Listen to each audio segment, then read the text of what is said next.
We got the Assassin Reworks today on the Wood 2 podcast.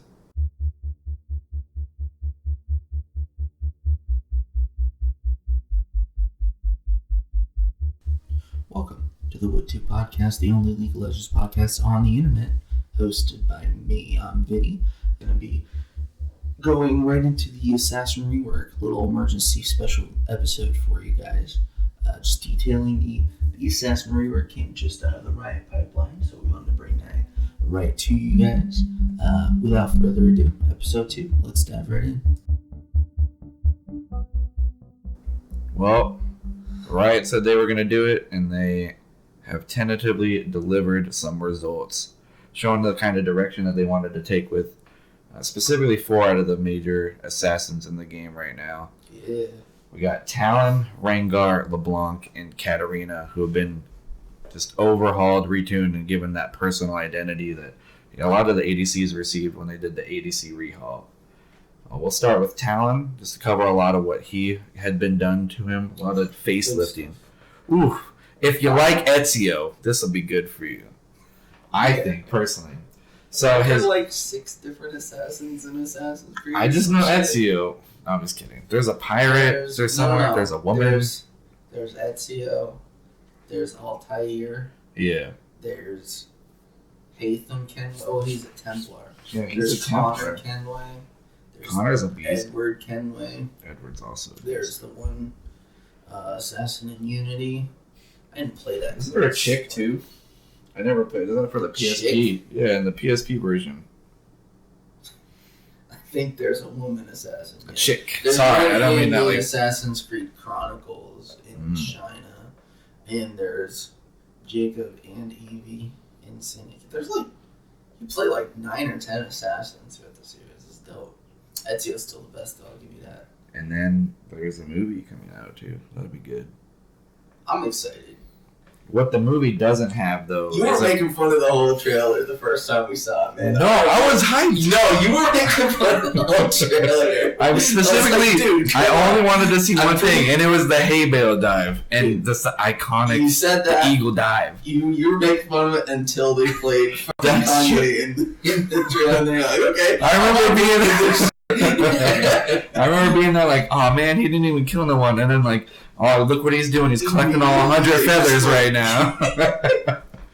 Everyone had to go through that. That was just not fun for anybody, to be honest.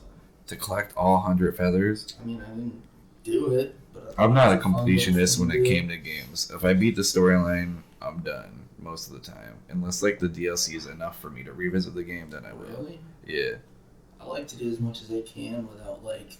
Yeah, I'll do that too. Having to fast travel between 6 different places just to get like 6 chests. I'll do like the storyline, and then like literally like 12 hours of gameplay later, I'll do the next like step in the storyline because I've distracted myself with so much other stuff. But that's like side quests, right? Like that's kind of different, right?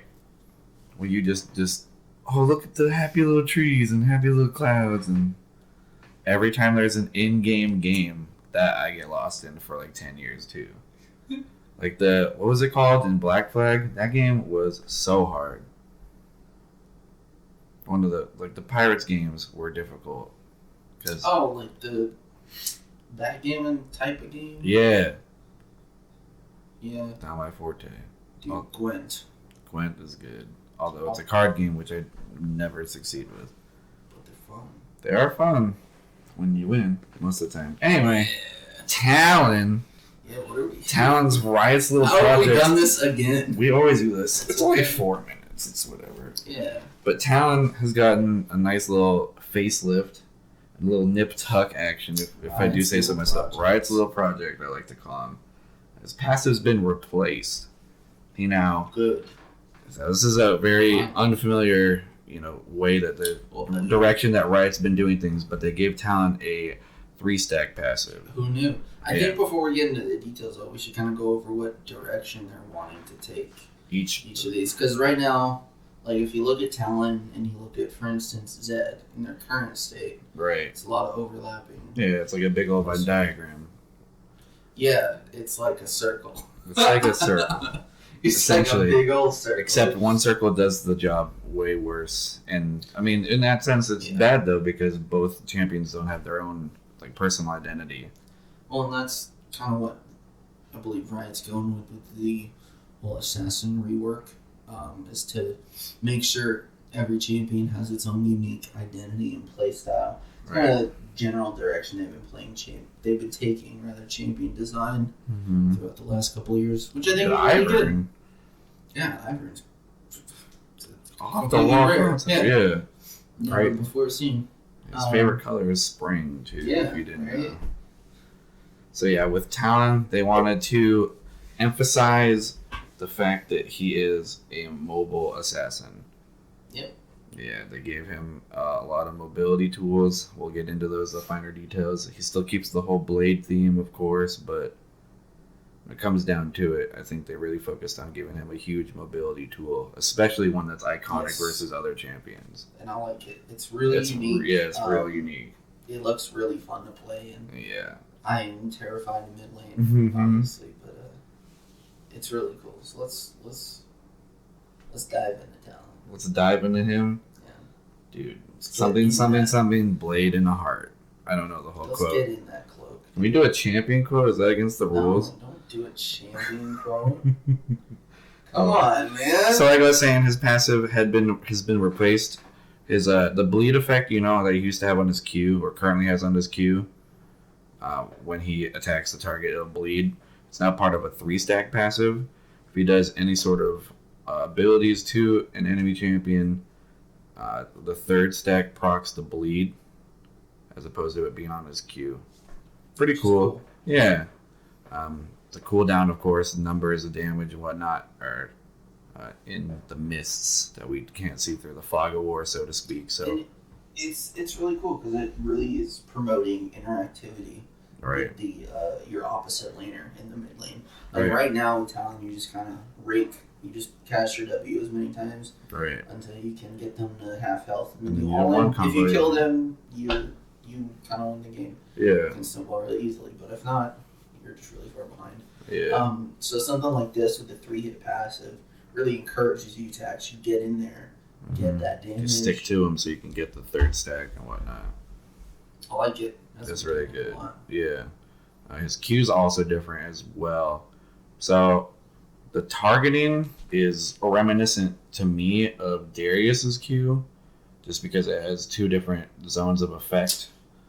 Kind of. I see what you're saying. Right. It's different. I don't know what to compare it to because what they did is they essentially moved the dash. Right. From his E to his Q. To part of his Q. But you can extend it. Like, you can cast it at the maximum range, the Q, and what it does is it'll dash forward and then attack. Yeah, so there's 2 separate functions of the Q. There's the dash, which is, I think it's like a 550 range or it's like substantial, range, something like that, where you can have the dash that you traditionally had on the E, and then, like Jared said, you can get the auto attack. The second function of that is if you are already in melee range of an opponent, if you use the Q at that point, it actually is a guaranteed critical strike rather than the dash. That's pretty effective, I'd say. Yeah, I like it. I like just that they're, like I said, giving a lot of interactivity to this kit. Right. And making it so, that's kind of one of the overarching goals, is to make it so when you do outplay someone it feels good assassin for both people. It's very satisfying for you as the assassin, and as, for instance, the AD carry. You feel like there is the opportunity where you can react instead of just, I'm doing it's I more. just saw an exclamation mark over my head, and I have to do this.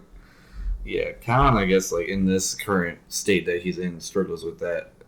If you see the blades in a circle, you can almost always guarantee that you're just gonna die out of nowhere, and there's not a lot you can do about it. But I mean, with the 3-stack passive, with the Q, you can kind of position yourself better, back off when you have 2 stacks, or whatever you need to do just to, keep your lane even or keep the fight even. Yeah. And then the W is actually relatively the same. They have like widened it out a bit, but they've also slowed it down. I don't know how Talon as the assassin that he is able to just like hold the blades in midair that way he does. But there is sort of like a big telegraph delay on the return of the rake. The rake, is still the same, throws out blades in a fan, brings them back, but essentially it's a lot easier to, move out of the way as opposed to just being, oh, I got caught out and all my health is gone. Yep. And there's a slow right on the way back. Right. On the way back. Before. Yeah. Right. Effectively, too, both like iterations of the blade, both movements of the blades proc a passive stack. So it's pretty good. Yeah. It's really nice. Mm-hmm. I think that's to make up for the lack of any sort of, that we know of, damage ability on his next ability, which is his E. Now, the segments that we know right now about the E are kind of also in the fog of war and the mists. We don't necessarily know what section's off, but Talon can literally parkour over any wall in the game. Parkour, dude. Parkour. It sounded like you split it into parkour. The core of the park. Parkour. Yeah, he can parkour. It's freaking cool. Hop over terrain. Yeah. It's really neat. Yeah. Unless it's like, predeterminable, unpassable, right? So like Talia Wall probably isn't going to be a targetable thing. We'll find out, I'm sure. We'll find out later. We'll test it. We'll do some extensive testing. We'll hop on the PB. We'll put liquid paper on a bee. It'll die. That's some referencing that not a lot of people are going to get, but I don't care. But it's pretty cool. Right now the numbers are... I gotta call you out, dude. Call me out on my bad Step Brothers reference? Bad shit. Yeah. Dude, it's prestige you worldwide. Even say it right. What? What is it? It's okay. You got the gist of it, but... That's the whole line. Yeah. I put it in this situation, but whatever. So the numbers right now, it's kind of along the lines of the mobility of Aurelion Soul, where at level 1, the E's on like a 60 second cooldown, and like towards the level 5 mark, it starts going down to about a 25 second cooldown. We should also detail that, kind of preface that it's not 60 seconds in between jumping over walls. Right. It's you can jump over one wall, and you can't jump back over that wall for the X amount of 60 seconds. Right. Yes. But like I was saying too, we don't necessarily know what part is what part. So if you jump over a specific part, that didn't make any sense. I know, that's why I'm gonna dive into it. God. So if there's a specific part of a wall, we don't know if the whole wall that's all connected together is sectioned off. So specifically like the wall next to the Krugs, the whole thing's not going to be sectioned off to you, just the part where the Krugs are. Yeah, and they give kind of a preview of that. Right. Update hub. It's like there is an outline on the wall that you jump over. And there's different sections. Like within the Dragon Pit, there are 2 different wall sections that you can go over. Right. So yeah, I think that will just come with time. Oh yeah. It's not like you're just gonna not be aware of. Yeah, you'll know what walls. Yeah, you'll be able to see it in game. There will be that level of clarity. They just take like a big old red pen and just put a cancel sign on the wall. You can't jump over for 60 seconds, I think. Yeah. Pretty effective. Yep. What about his ult? What does it do? Who cares? Moving on. So his ultimate is still pretty much the same functionality. He goes invisible, fans out all of his knives, and then when he becomes visible, or now if he attacks you or cues you, right, that automatically sends all the knives back to your location. To him? To Talon? Yeah, to where you are right now. So it's exactly like the old ult? Yeah. Okay. I was making sure. Now it's on your Q as well. Oh, dang. You can do it, yeah. That's Bust Arena. So if you ult Q dash to someone, it'll automatically get your fan of knives. That's a lot of blades. Yeah. I keep saying knives. I think blades is correct. He only says blades, I think. Sure. In any of his quotes. I've never played Talon. I'm just kidding. Really? No. I think everyone secretly played Talon and not wanted to tell people. Well, I've done it and I was really bad because I was bad at the game. Oh, okay. Back then. Those days of ignorance and Bliss. Mm-hmm. The bronze days. Yeah, I'm not too far away from those. Yeah. Not the bronze part. Man, League of Cleavers, though, that was a good time. Why do you keep bringing up League of Cleavers, man? Because that's so iconic with Talon. When I think League of Cleavers, that's the first champion I think of was Talon. Yeah, he was really good. Yeah. Well, the next person I think we can move on to, kind of the same AD section, would be Rengar. He's definitely been either a crowd favorite or just the scum of the earth ban worthy all the time because people just don't like playing against him. And I think you and I have like those two distinct the exact opposite. Yeah, I'm on one side of the fence because I love that champion. And you hate that champion. That champion. I just think the design is awful. That's like I've been talking about, kind of this buzzword through this whole rework is interactivity.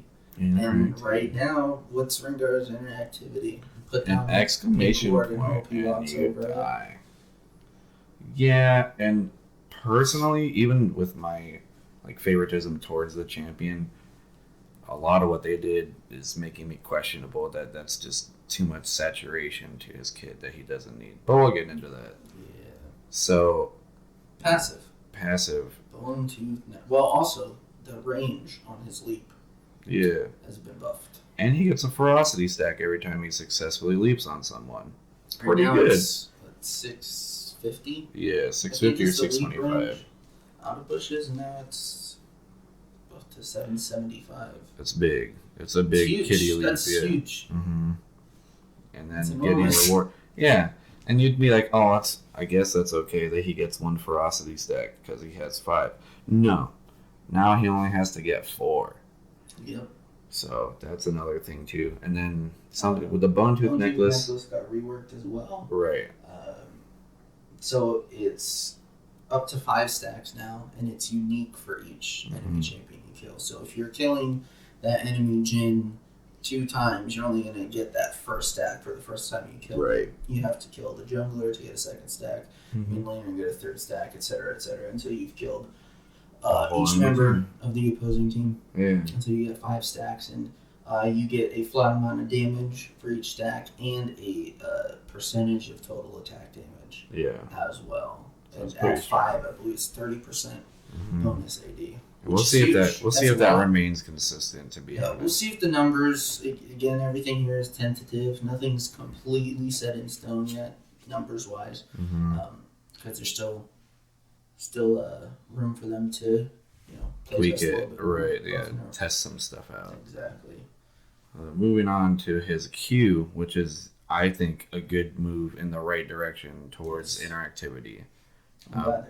Before the Q, an augmented auto attack, essentially. Yeah, it was and just it hit R, like a truck. Jump on someone and then smash Q and your that right as quickly as you can. Yeah, and that is just no fun.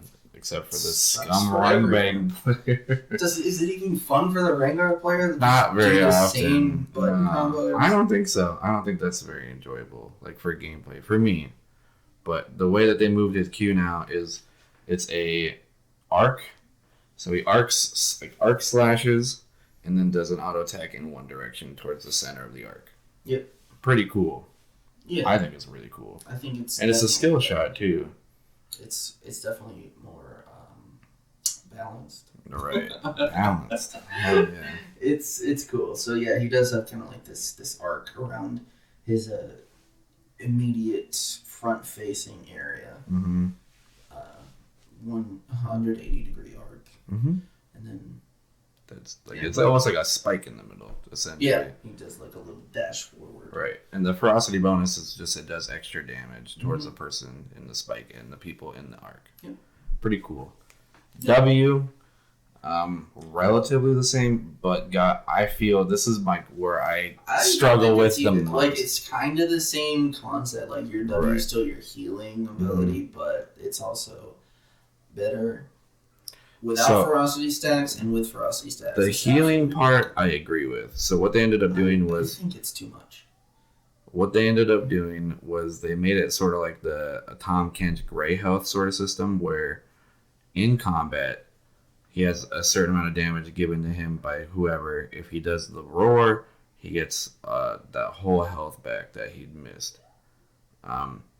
Now, opposed to the way it is now, he gets health back for how much he's missing, which is, I mean, if you fail a gank, I feel like as a jungler specifically, you shouldn't be like, oh, I can just go back to a camp and get 5 ferocity and be full health. Like, that doesn't seem right. Where I draw the line is the fact that if Rengar has 4 ferocity and does his roar, he can break out of any CC and is immune to all CC for a brief second, or a brief like 1.5 seconds afterwards, which that's ridiculous. It's not okay. I really think this is really the one thing in the entire Assassin Rework that I have the most issue with. Right. That if people continue to build Rengar the same way, and again, they might not. He might be built, purely tank from here on out. We'll see. Probably not, because he still has that Bone Tooth Necklace passive. But right. People continue to build him as a full assassin, just dive the AD and try to get out. Mm-hmm. Now you can't just layer a stun on top of him when he jumps in. And that's the thing, too. Like, especially in Champ Select, if you have a Jhin, you're going to pick something that can peel, like, whether it's a Janna or, like, a Leona or something. So you prep your stun. You see the exclamation point or whatever above your ADC. You're ready. He can just bust out of it. Like, What is that? And he's like, CC immune? What? I don't understand. That's where, and like the Q was the right direction, I feel, because it gave that ability for unskilled players to miss. It's a skill shot. Yes. The W makes up for that entirely, though, because it's free CC removal and ability. And I'm a big proponent of rewarding skilled players, right? Which is, again, what the Q does. Mm-hmm. Now, I know there are some champions that should still be, playable for unskilled players or players that don't really know what they're doing. I get that, but when it comes to something as polarizing as an assassin, where they can just win the game by themselves and be completely ineffective, I think you should have that incentive to reward the skilled players. But giving CC immunity to an assassin is, I personally think it's not okay. I'm pretty sure it's going to end up getting nerfed or getting that ability itself reworked down the line. Again, preseason, that's the entirety of this is when you want these changes to be put out so people can actually play test it. Because no matter how much you play test it in-house at Riot, it's going to be nowhere close to the number of people you get to play it during even just the 2 to 3 months of preseason. Right. I think in duality, too, this ability it does not, I don't think it belongs, and especially with the introduction of some of the items that they're, proposing. Well, where does CC immunity belong in the game, though? That's a whole other question. I feel like it belongs on someone who doesn't do damage, in my opinion, or someone who, if it's something that they can benefit, like, their team, if that was, like, the sole core of their kit. So let's say that... Say Nautilus had CC immunity. When he activates his W, he gets CC immunity. Is that less broken than hypothetically having it on Rango? I don't think Nautilus should have it. I think it could be like something that a new champion that would have the focus of reducing the effect of CC from the enemies would be part of their kit. Maybe their ultimate or something. I feel like it's such an impactful thing because crowd control is, it's one of the most impactful things in the game. You would damage and crowd control, and healing in some regard, which prevents both of those, and the death is ultimately the best crowd control. But and when you get that and the ability to not be susceptible to crowd control yourself, that's a mix for terrible, awful things to happen. You have the damage, you have a healing source, and you have crowd control immunity. Crowd control is huge. It's almost like a triangle where you should only have one of the three, maybe. I don't know. Well, I'm not a designer, of course. Right. But, everybody kind of jokes about Bronzodia, right? The classic. Bronzodia. But that's because layer all the AoE CC. But we can see even in high elo right now, Kennen is one of the most popular champions, right? Mm-hmm. He's got this big game-changing AoE stun. Right. And not being able to, or having the ability to completely prevent a champion or a set of champions from dealing damage back to you while you deal damage to them, it's huge. It's obviously game-winning, fight-winning. So giving that immunity to already one of the most snowbally and dangerous champions in the entire game. Yeah, I can agree to that. Not okay. That's my big gripe with the whole kit. The E, it's the same. The E's the exact same, right? And then the O is a little bit different. Now, with the whole Assassin rework, Riot's been testing out some theories on what they want to do with stealth in the game. And they've stealth champions. Yes, you hate stealth champions. Dude, I hate stealth. But they're a good thing because they've diversified it further. Now there's something called camouflage and stealth. Yeah. Now, so there's this kind of umbrella, we'll say, of stealth, and under that there's two distinct identities or two kind of stealth options. There's camouflage and invisibility. Now they say the difference between the two is just tactical for one and combat for one. So go into a little bit more detail on that. So correct me if I'm wrong, of course, but my understanding is that the camouflage is along the lines of Evelyn's stealth system currently. Yes. So if you're within a certain range of a champion, enemy champion, or a structure, you're going to be seen. And then stealth or invisibility is it's just called invisibility. Invisibility. There's no more stealth, quote unquote, in the game. It's just camouflage or invisibility. You're just invisible. Yeah, that's the combat stealth. That's like your Akali Shroud, for instance. Where Shaco hallucinate. Yes. Yeah. Correct. And then a lot of champions, they've fit under one of those categories of under umbrella.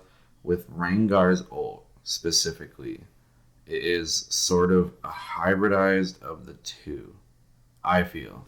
So when you're Evelyn, or essentially when you're playing against Rengar now, you get alerted with the exclamation point when he is within vision range of you. From his perspective, he can only see one champion at a time. Yeah, he now has vision of the closest enemy. Right. Only one, though. Only the closest. Yes. Right. Only the closest. So, it kind of incentivizes the risk versus the reward. Oh, I can jump in thinking that this one person's alone. Psych, they're all here, and I'm dead, and I'm a dumbie. And again, this is pretty rewarding to the more skilled players, like the players that actually have more map awareness. Right, or war coverage. That there's two people on the enemy team pushing the top lane, two people pushing the bot lane, and you see their ADC just in mid farming, that there's going to be no retaliation. Right, that's like a fair call to go for it. And now even Ashe can't even freaking stun him, man. Yeah, you can't you can't CC him when he jumps on you. The worst part, whoever he auto attacks, that's a guaranteed crit. Yeah. A guaranteed crit. That's correct. Why? I think it's a minor gripe, but still, Rengar does not need a guaranteed crit source, in my opinion. Yeah. So overall, Rengar, I'm kind of mixed. I'm mixed. I feel like it could use a lot more fine tuning. Talon, I like the idea so far. Yeah, and Talon has a really clear direction of where they want it to go. They just want Rengar to kill people. Yeah, they want him to be, this great hunter on Summoner's Rift, which they are kind of accomplishing. I like the bush mechanics thing. That's fine. Give a lot more power to his passive, but I feel like rein some other stuff in. Yeah, just the W. Just a lot. Really? That's all. Yeah. But enough of that stupid Rangostab Cat. Let's move on. We'll go on to someone a little bit more deceiving. Ooh, LeBlanc. Yeah. So the general idea for what they're wanting to do with LeBlanc is make it so her title, as you alluded to, the Deceiver, actually means something. Because right now it's just so you drop below 30% health and nothing happens. Little Debbie comes out, my derpy cousin. Little Debbie LeBlanc that you can pretty much always tell is the fake one. Right. Comes out, and that's the entirety of what her Deceiver is right now. Right? That's the only thing she has tied to that title. Now they're actually making it so it means something. Right. Which is really cool. So let's jump into the passive. passive is cool, I think. So the sigil part, the thing that procs a big old burst of damage from her Q, has now been moved to her passive. Passive is now Sigil of Malice. Sigil of Malice is now her passive, and it is applied at every ability. It also applies as one sigil. A one sigil. Really cool, actually, I think. Yeah. Gives a lot more flexibility for ability use, which is really good for like LeBlanc specifically, because you either focus on escaping, chasing, damaging, CCing. There's a lot more diversification. Sometimes? Well, I guess. Hopefully not from now on out, but right. To really understand what the passive does, we do kind of need to go into the next abilities. Right. So let's hop into the Q. What's the difference now, Jared, between the Q and... So it's called Shatter Orb, if I remember correctly, what they're tentatively calling it. But Shatter Orb will just throw that Q out like it does normally. We'll mark the target with a Sigil of Malice. But if you are already throwing the Q out to a target that has a Sigil of Malice on it, it'll bounce between all the targets that have a Sigil of Malice. And like we were saying before, all your abilities apply it, so you can distortion a minion wave and then Q it, and that will drastically help one of her, known problems with clearing waves. Yeah. Like when you play against LeBlanc, the first thing that I always do is I realize I have to show up in the wave, and then I can do whatever I want because she can't farm. Yeah, and it's really reminiscent of Spell Flux, which is Rise's E right now. Right. Marks, and then when you cast a spell on it, it eats that mark and has a bonus effect. Yeah. Really cool. I like cool. That change. Yeah. I really do. W, Distortion is the same. Yes. It is exactly the same. It's her signature ability, I think. It is. So I'm glad they're keeping the core identity of the champion that way. Right. Ethereal Chains is the same, but a little bit stronger. Right, now, because of the new passive. With the way her passive works, again, once you hit an enemy champion with an ability, it gives them a mark. And the way it works with her chains now, with her ethereal chains, is if you hit the enemy champion with the chains, it will mark them. And then after the after the duration to actually proc the root, right, the champion will be rooted, and it'll also proc that passive for the extra damage. So the E now is going to be really your main harassing tool in lane. You're going to want to... Right now, you do want a distortion and get the E to connect, but now it's going to be even stronger. That's, I think, her main damage source now going forward. I can agree to that, yeah. Change. And like something of note too is when it comes to the marking with the sigil, it isn't an instantaneous thing. Right. There is a short delay for the mark to build. Yeah, enough time. The lapse of time for the chain to root. Yeah, it's the exact time. I wonder if they planned that. How weird, right? You clever. I think the coolest thing about her whole identification process through this rework has been her ultimate, though. Yeah, the ult is... So let's talk about that a little cool. bit. So the ultimate is really cool, I feel, because it kind of retains that same thematic of, her being able to distort your vision, having clones of herself. Right. And she even disappears a little bit. The ultimate retains that because when she uses her ult, of course it replicates the last ability cast, but instead of doing it from her, it does it from the source of her clone. Yeah. So she'll dissipate for a second, become invisible, and then boom, whatever spell she had last cast is replicated through a clone. Of course the damage will still apply, but the clone doesn't do anything else other than that. Cool thing about it as well is if she were to replicate her R, she can create that clone anywhere on the map, and the first thing it'll do is run towards the enemy champion, and then cast the last ability cast before the R. Yep. And what's the point of that? Well, one, your enemy's not gonna know. It's not gonna be as blindingly obvious as it is right now. Right. You're like, oh, she's at low health. AI. Right. Just kind of stand there. Just like slowly run one way.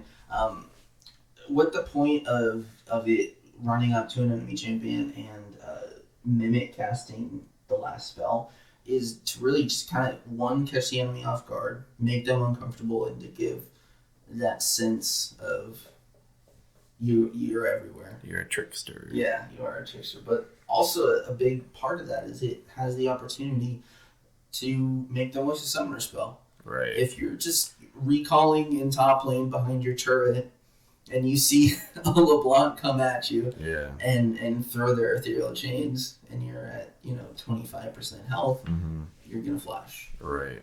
And as soon as the clone is finished casting that spell, it does dissipate.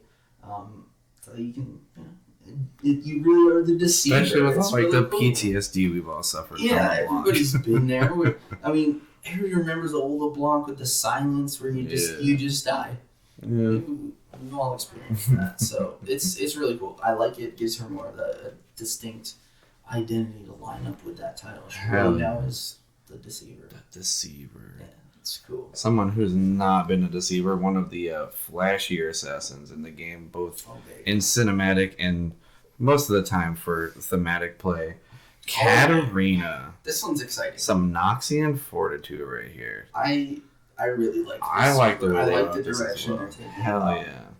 They're focusing more on, of course, the blades, the daggers, right, and the shunpo, because that's the most satisfying part of Cat's kit, right? Right. It's just jumping around and I don't want to say like you can see the whole battlefield like a slow motion, like in a movie scene or anything. But good cat players can see the entire thing going on that's just happening. And well, let's just dive into it. So passive, Ferocity is going to be the same. Yeah, reduce all the cooldowns whenever she does damage. Either it's with her assist or kill. As long as she's participated within X amount of time, she'll get a lot of that. A lot of her cooldowns are reset for her Q. I believe it's still 15 seconds, but I believe it's still within the 15-second window as well. Her Q has been a little bit more retuned, so as opposed to bouncing through. I like that. I just want to take this. I really like the way they took this rework. I think this one. I think it's cool, and I think it's going to be again really satisfying to play against because you. Right now, when Cat jumps on you, you can't... Like, there's not... The only kind of reaction time you have right now is if she Qs and it bounces on you inadvertently, or she Qs right on top of you. Right. You know she's going to shunpo in and try to proc that that Q mark. But with the way it is right now, you can actually react to it and kind of see the way it's being set up as she's setting it up, which is cool. And again, rewards the skilled players. Because, hey, that's what Assassin gameplay is focused on. I think so, yeah. Especially with this. It's outplaying the other guy. It's really cool. Yeah, it feels good. It feels so good. So, with the Q, it's not like, back in the day, it was just like, oh, Katarina's got her Q, she's going to Q the mini wave, and it's all dead. This time, the way it works now is the first target, it'll only bounce 2 more times, and then jump and embed itself in the ground, actually. Yeah, so you can now, what it'll do is if you cast a Q on, say, the first melee minion, it'll bounce to the other 2 melee minions, and then the dagger itself will fly up in the air and then bounce to the ground. And you can now pick up the dagger. Right, and it's always, really cool. From what I understand, programming-wise, is it'll always be on the opposing side of the direction you threw it. So you can influence it a certain amount. Of course, we'll have to give it a better look, give it a good fine combing, but you're essentially throwing the dagger. If you want, it would be like if the lane opponent that you're up against is playing safe, you throw it to that last caster minion or the last 2 caster minions, bounces 2 times, gets to the enemy champion, does a little bit of damage, ends up on the other side of them.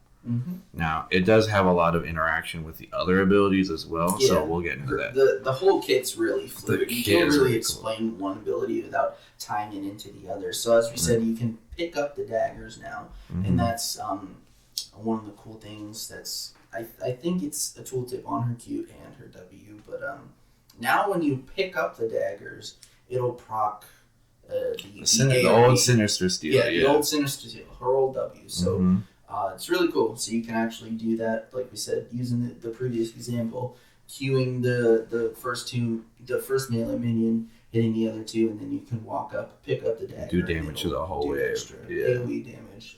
Her W now has been renamed, first of all, to Preparation, and now when she activates her W, she throws a dagger in the air. She has a move speed bonus. And she does get a move speed bonus for a second, which is good. So cool. It allows you to reposition as a Katarina player, which is huge. Like, if you're against like a Victor, he throws out his W. You can you obviously don't want to get stunned by the gravity well, so you can actually just press W, get that movement speed bonus out of there. If your Shenpo's down, like you have so many more tools to work with now. Repositioning and again rewarding your own play and satisfying, feeling like you outplayed that other guy. It's so much more evident now.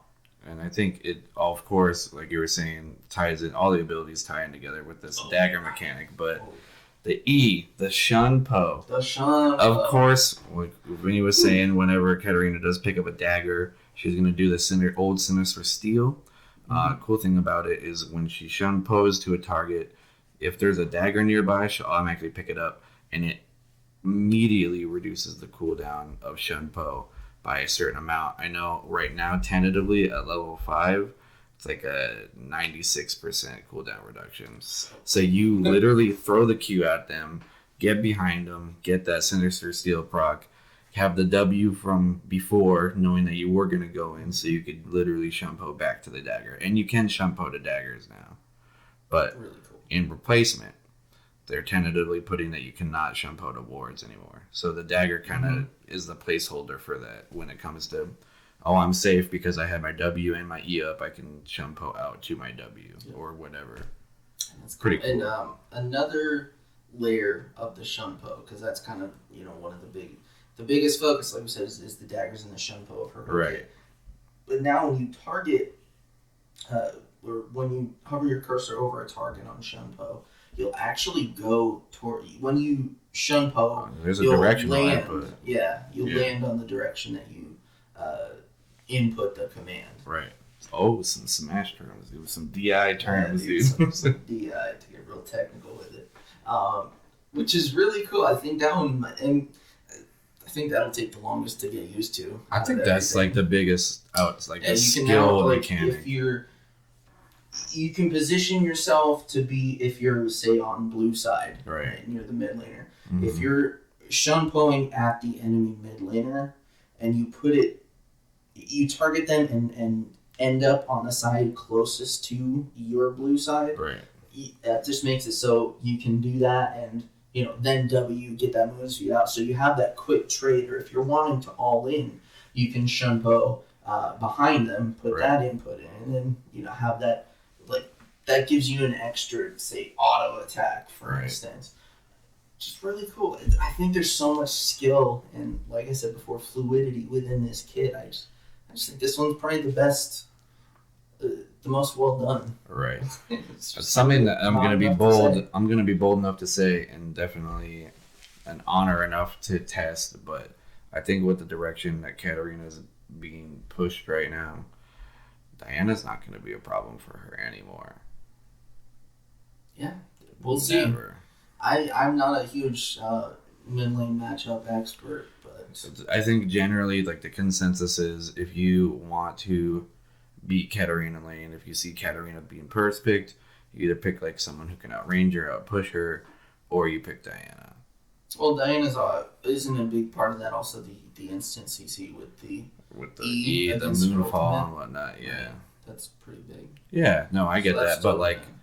I mean, if you're able to prep out that escape route, then there's no hope of Diana being able to return anything. But we'll see. We'll definitely see. I think her skill floor is definitely higher. Oh yeah. Now it's you can't just pick up Katarina and be proficient with her after 2 or 3 games. Now it's going to take some time to know when you can go in and kind of see your escape route if you need it. But the skill ceiling is also raised, so it's enormous now. Right. We're gonna see good Katarina players just be able to stomp people. The ult's the same, right? Yeah, as much. right. I'm pretty Ultimate's aware. still the same.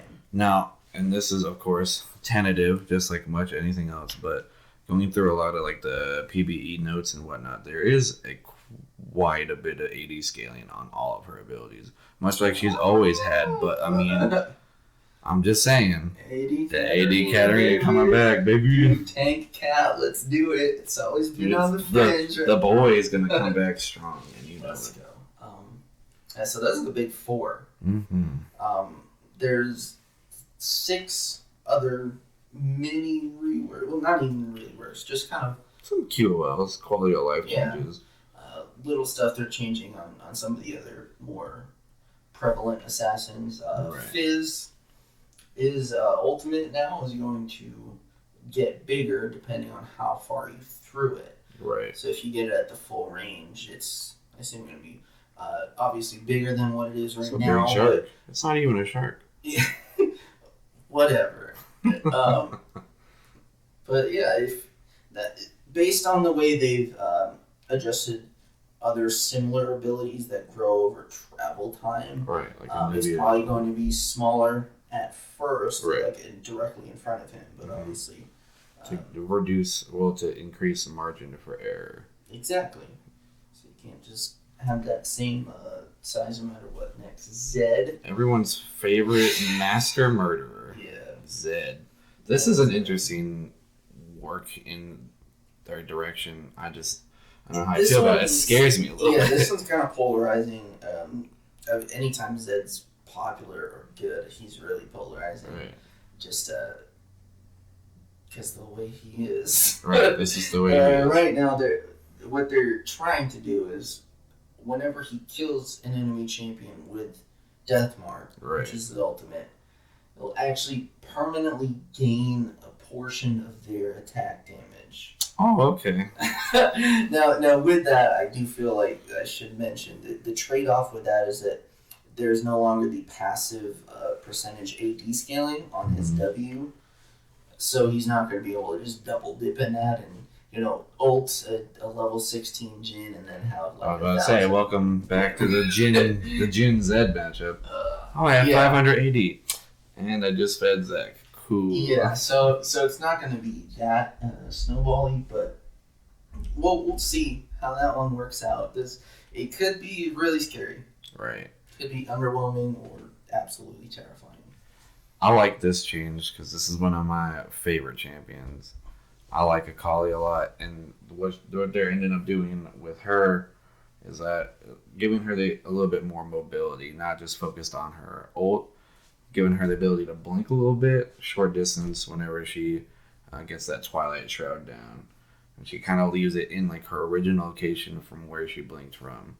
So it's kind of like it's essentially like a step towards like the Katarina dagger, like preparation kind of deal, I feel. You dash in. It's kind of in the same vein. Right. You get that Q, a comma on someone, you proc it with your Shadow Assault, you jump back into your Twilight Shroud, and you're good to go. Ooh, baby. Kha'Zix, another favorite bug assassin. I like Kha'Zix. So, the way the direction they're trying to take Kha'Zix, obviously, I mean, if Rengar's going to get touched, Kha'Zix is too. Just, they're eternally tied together. Phrasing. So now what they're doing is they're looking at the evolution possibilities for his Q, W, and his R. So they're going to focus those abilities more around the isolation damage and revolving his kit really around that isolation proc rather than just having it like, oh, you're always going to evolve Q and E. Right. They're the best. Better. Yeah. So they want you to have more options now, which I think is going to be really cool. Oh, yeah. Everyone's favorite demon jester. Oh, Shaco, Shocklone, Pink Ward, whatever you want to call him. All the toxic Shaco. Yeah. So, essentially, a big thing that they're adding to him, trying to make him a little bit beefier, is they're making it so when his clone dies, it actually drops 3 Jack-in-the-Boxes. Terrifying because, of course, they're going to be in the Illuminati triangle. And of course, it's gonna also be really terrifying to see the decoy die or the clone die. So it's gonna fear you. Yeah, it's actually gonna have a fear, which is, yay, more fear because he already has so many. That's a feeling too. Honestly, like that's such an iconic feeling to be like, I'm chasing Shaco. Oh, I'm feared. And I'm feared again. And I'm feared. And I hate this champion. Yeah. I mean, all you have to do is play against a good Shaco player once, and then you hate the champion. Yeah. I mean, that's just the way his kid is. It's very... I don't want to say toxic, because it's not, but it's very polarizing. Isn't one of his abilities toxic? Hallucinate. Jack in the Box. No, it's two-ship poison. Toxins and poisons are way different. Yeah. Oh, well. Huge. This one might be up your alley, though. This Ekko change. So, see a boy right here. I love this champion. This is one of my favorite champions that's been released in a while. He's one of my most played champions, too. Yeah. Ekko's my favorite, dude. So, his passive is no longer going to have the slow, which is probably good. Right. He's been busted in so many different iterations and builds just because his kit's so good. It's so dense with CC or soft CC. But also a big thing they're looking to do.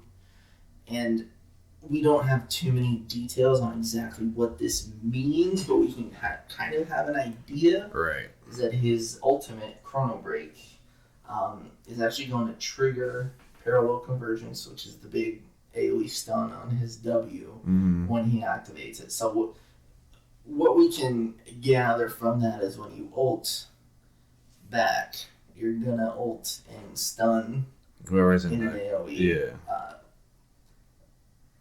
Again, there's no details or numbers released on that. Riot hasn't showed us exactly what that means, but based on the phrasing and the wording, that's kind of what we can gather from that. And I think it'll be broken. That's a good tool. Yeah, it's really strong.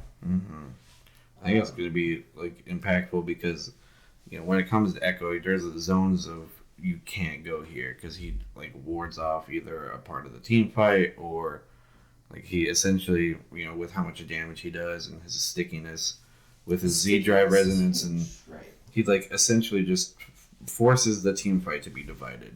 And I think even with this is another tool in which he can do that successfully. And I can see the way Riot wants to take that direction. They've never been happy with tank Ekko being a thing. They want him to be an AP assassin. And I know that's part of why they're doing this change is to make people want to build him AP and actually get that huge ultimate damage plus stun off, which is one of those game-changing AoEs like we were talking about earlier. My fear with that is that you're just going to still be able to build him right now, like Triforce into tank, and just dive on the enemy AD carry. I can't do anything. And then once you've killed them, you go back and ultimate and stun the people who are on top of your own AD carry. Right. And then you can just win that fight so easily. That's what I'm worried about, is that he's still going to be same problem champion. He's really been a problem ever since he was released. Because his kit's saturated. His kit's just, it really is. It's oversaturated. It doesn't mean he's not fun as hell to play. I get that. No, he's hella fun. But yeah, Ekko might, be top tier again going forward. We'll see.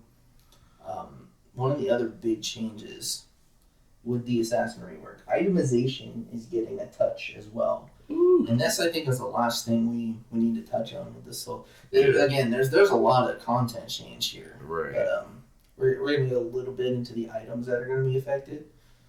But what is being changed here? So they are getting rid of flat armor penetration as a stat on items and replacing it with lethality. So no more flat armor pen. Youmuu no longer has 20 armor pen. Is what we're saying. It has lethality. So what is lethality? What's the difference? So they're pretty much the same thing, but the bulk of lethality is penetration. Scales with your opponent's level. It essentially just makes it a lot more or a lot less snowballing, just to give assassins a little bit less of an edge when they get ahead and whatnot. Yeah. So basically, what this means is, if using the example from earlier, how Youmuu's, how we know it now, has 20 flat armor penetration with lethality, you wouldn't be able to activate or really see that full 20 lethality until the opponent is level 18. Mm-hmm. What are some of the items besides Youmuu's that are also getting in touch with this lethal combo?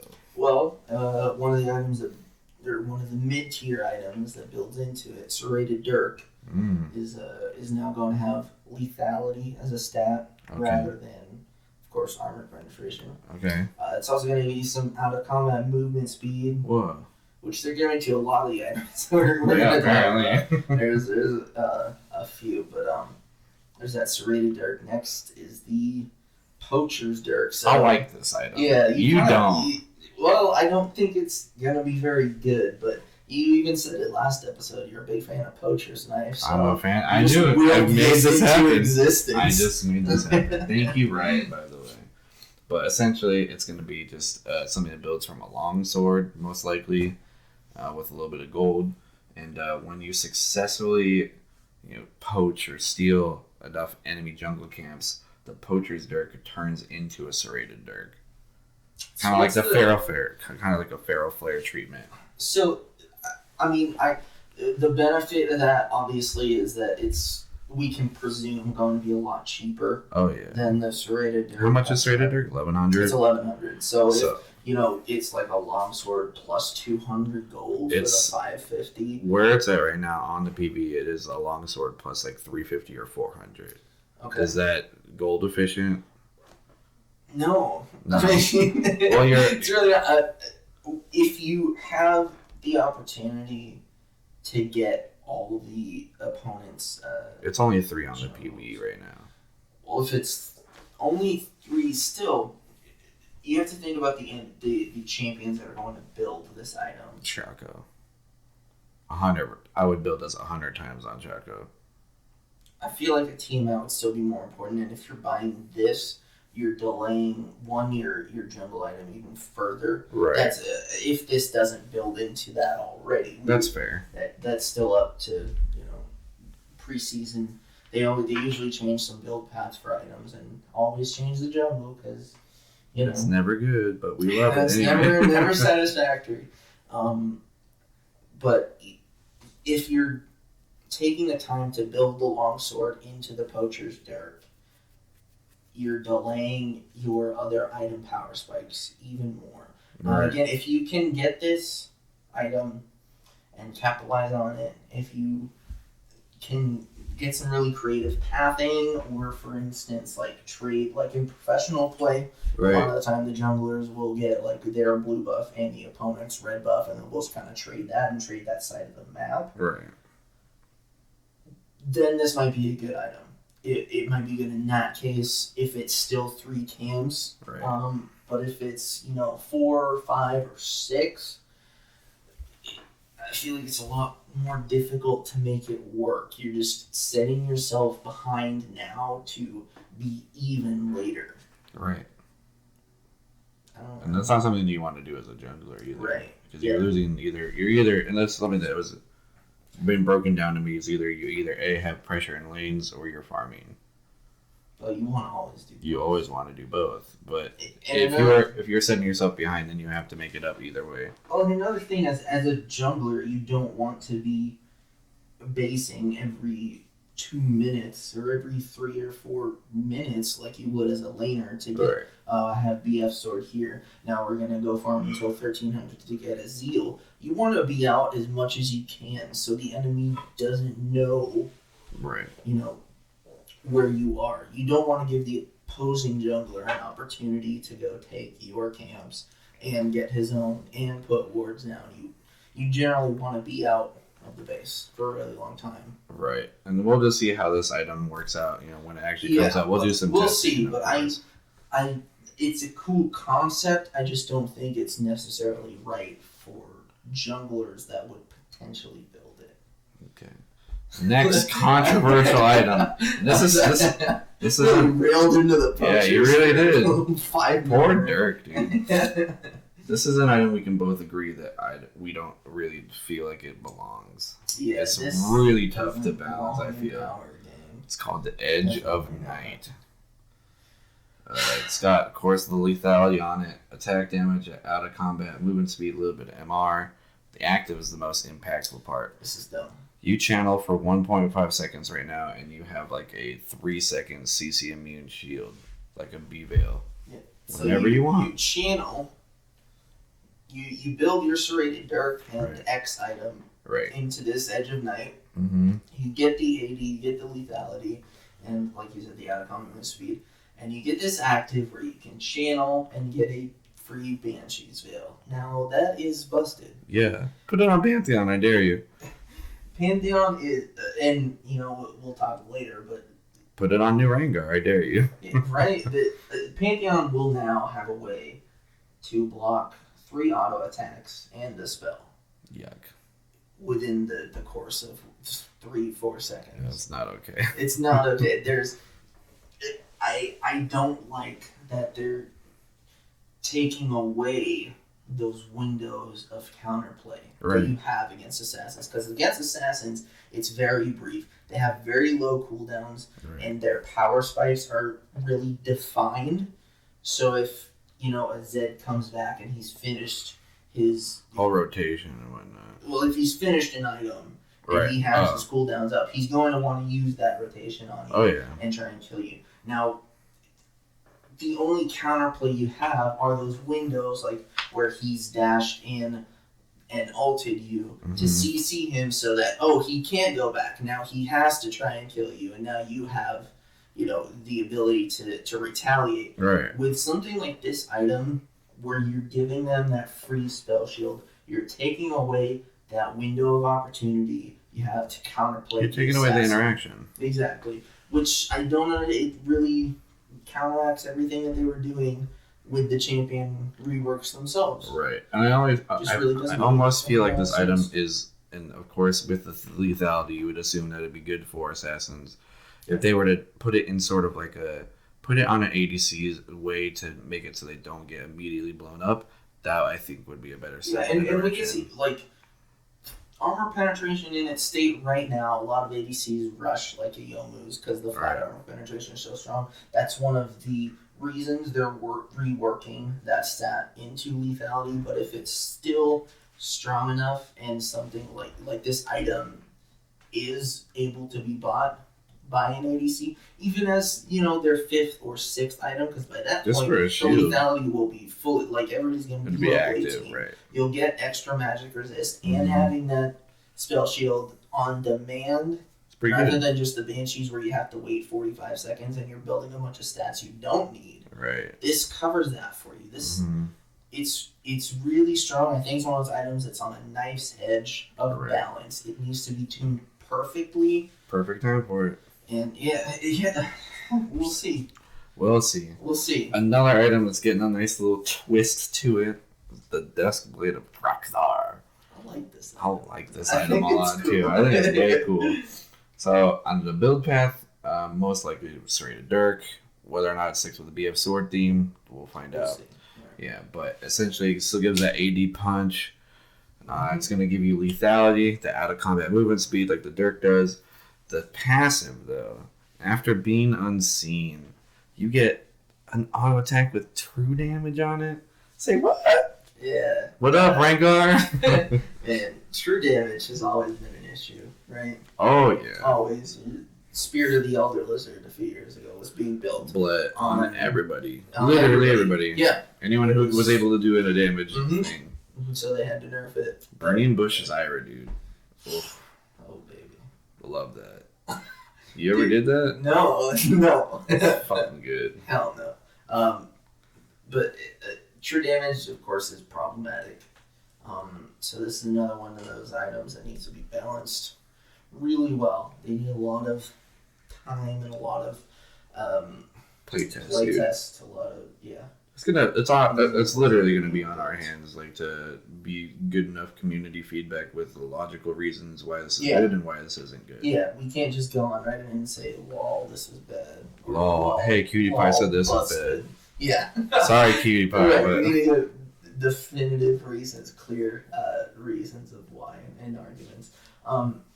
But I do like the pass, maybe not the true damage portion of it, but after being unseen, you get extra damage. It's kind of like the way Kha'Zix's passive operates right now. Yeah, the Unseen Predator. Unseen Predator. And like kind of to embody that too, another part of another passive is if you get spotted by a ward, you get True Sight, like much like the Raptor buff. Mm-hmm. So you're able to clear that vision to get that true damage proc for the next auto when you gank or whatever it may be. And I'm assuming that's on like a timed cooldown, like a Genshin's bill. Right. We don't know the exact details I on doubt what it's the numbers 45 are, seconds. That'd be ridiculous. Maybe. We'll see. A big thing they wanted to do with the next item is to make it disincentivized for ADCs. Mm-hmm. Youmuu's Ghostblade has been a powerhouse item through this entire season for a while now. It's been huge.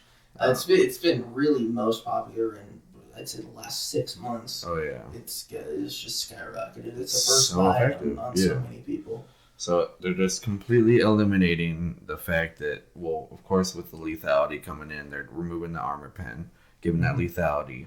They're also taking out the active attack speed bonus. So it's just that movement speed for chasing or getting away.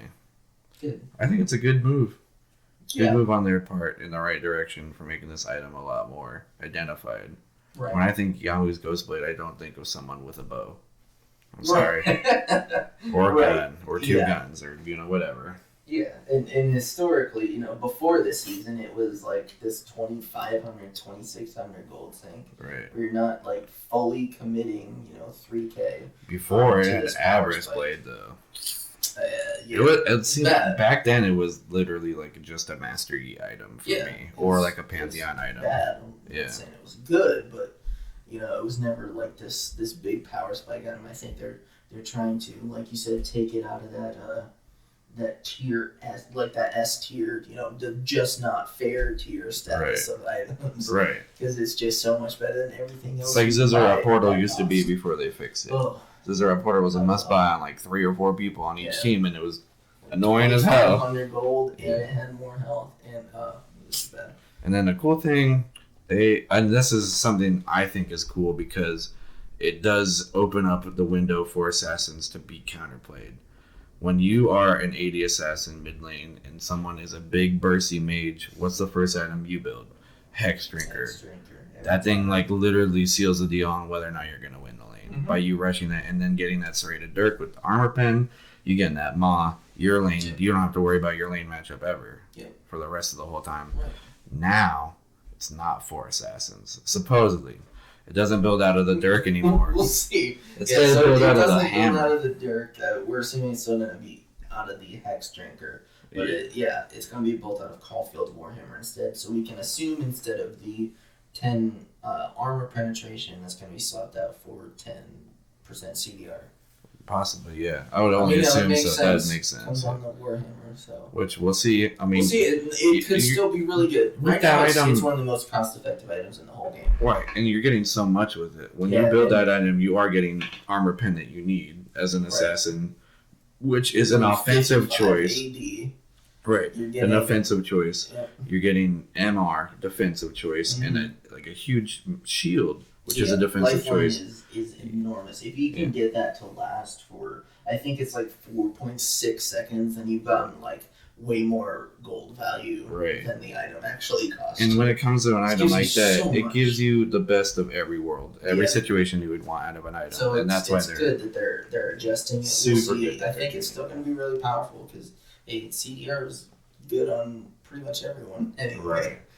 So, is there anything else to cover? They're getting rid of pink boards. Oh boy. They're replacing them with something called control wards. Well, they're still going to be the pink wards, but they no longer reveal stealth champions. They do not reveal invisible champions. So camouflage champions, you'll be spotted. Traps, shrooms, whatever, be spotted. Invisible champions, you got lucky this time. We'll bring back the Oracle's Elixir. It'll be fine. No? That's so bad. Everyone's 500 gold. Another thing about Pink Wards now is they're not only going to reveal stealth wards, but they're also going to disable the vision on those stealth wards. These control wards are really impactful because they do what they say they do. They control wherever they're being pushed around. They disable the vision. Yeah, so once you place it down, you'll be able to see the enemy's stealth ward and also disable it, so they're not going to be able to see your Pink ward. Right. They'll no longer have vision in that area completely, which is really strong. It's good because they need to give something back now. Why stealth champions? Right. I think that's about it. We covered a lot. And there's going to be more to cover when they flesh out some more details. Oh, yeah. We'll be right there. Yeah. Will you? Will you? Oh, baby. The old call out. Yeah, dude. No, but from what we've heard, from everything that we've seen, that they're going to roll out the Assassin Reworks in the time span of a few patches. A few subsequent patches. Be a bit, So ranked officially ends November 7th. Right. And I think that's when they're going to start all the preseason. And then, I saw something on the league website the other day that said season 2017 is officially going to start December 12th or something like that. Yeah, so, rapid. Yeah, I think that's the shortest preseason officially that we've ever had. They got it ready. Yeah. We're better to get some play testing beforehand. Yeah, that's true. Which is good. So, yeah, a lot of good stuff coming from Riot. I'm really impressed by a lot of it. There's some stuff, obviously, I disagree with. Yeah, like Teemo being in the game still. Come on, man. That little devil skin. That little devil skin. That's awesome. No. That's awesome. No, it's not. But, yeah, good stuff. I'm excited to see how this all is going to work. And how it's going to change the game. Awesome. And like with anything else, there's always an end. Despite how good it's been so far, there will always be an end. And much like anything else in life, this podcast is coming to a close. Are you going to say your outro? What is my outro? You said last podcast. Did I? You were going to have your outro be GG Easy. Oh, yeah. I got to get to the rest of it. This is Jared. I just want to say. I'll get there. Easy. Let's get there. Already. Hold on. So you guys have any questions, concerns, comments? We got a website. Wood2podcast.com. Get us on SoundCloud, on YouTube. SoundCloud.com/Wood2podcast. YouTube.com/Wood2podcast.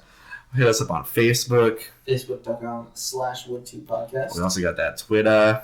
Twitter @Wood2podcast. And do we have anything else? Twitch, but Twitch.tv we'll get there. /Wood2podcast. We haven't streamed anything yet, but we will. We're working on eventually. Yeah, let us know. Feedback, comments, questions, anything. All appreciated. Wood2podcast@gmail.com. Still looking for intros and outros right now. I'm still having to diddle with that. So. And with that, I'm Jared. And I'm Vinny. GG Easy.